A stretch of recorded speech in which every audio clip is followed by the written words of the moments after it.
Hello everyone, আসসালামু আলাইকুম। বাসায় যখনই বড় মাছ নিয়ে আসি আমি মাছের মাথাটা রেখে দেই শুধু ডাল খাওয়ার জন্য। তো আমি মাছের মাথা দিয়ে আজকে আলুর ডাল রান্না করব বা ঘাটিও বলতে পারেন। এইভাবে মাছের মাথা দিয়ে ডাল রান্না করলে গরম ভাতের সাথে তো খেতে ভালো লাগেই। তো আবার রুটি বলেন, পরোটা বলেন তো এর সাথে কিন্তু ভীষণ ভালো লাগে। আলুর ডাল রান্না করার জন্য প্যানের মধ্যে আমি সয়াবিন তেল দিয়ে দিয়েছি। তো তেলের মধ্যে আমি দিয়ে দিব তেজপাতা, দারুচিনি আর দিয়ে দিব সাদা এলাচ। আর দিয়ে দিব পেঁয়াজ। পেঁয়াজ আমি তেলের মধ্যে ভেজে নিয়ে দিয়ে দিব আদা রসুন বাটা।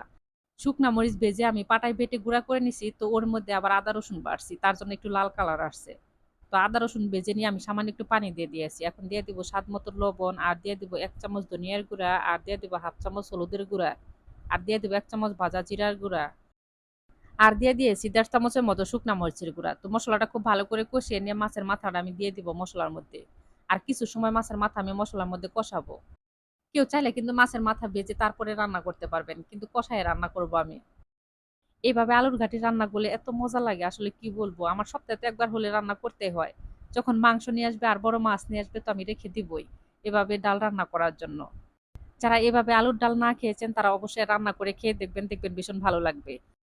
এই আলুর ঘাটি রান্না করতে একটু মসলা বেশি লাগে। আর ঝাল লবণ ঠিক রাখবেন তাহলে দেখবেন যে আলুর ঘাটির স্বাদটা অন্যরকম হবে। আলু মাছের মাথার সাথে খুব ভালো করে কষিয়ে নেওয়া হয়ে গেছে। এখন আমি দিয়ে দিব ফুটন্ত গরম পানি। এখন আমি উপরে দিয়ে দিব কাঁচামরিচ। আর আমি কয়েকটা কাঁচামরিচ একটু ফালি করে দিছি, আর কয়েকটা মাথা একটু কেটে দিছি। আর দিয়ে দিব ১ চামচ ভাজা জিরার গুঁড়া। দিয়ে সেরে এখন আমি ঢাকনাটা ঢেকে রান্না করে নিব। মাছের মাথার সাথে আমি ১ পিস মাছ দিছি, মাছটা ভেঙে দিছি। কিন্তু মাছের মাথাটা আমি ভাঙলাম না কারণ হাসব্যান্ড মাছের মাথা ভীষণ পছন্দ করে। এখন আমি উপরে দিয়ে দিব ধনিয়ার পাতা। আমার রান্না তো হয়ে গেছে। এখন আমি নামিয়ে ফেলবো। সবাই ভালো থাকবেন। আল্লাহ হাফেজ।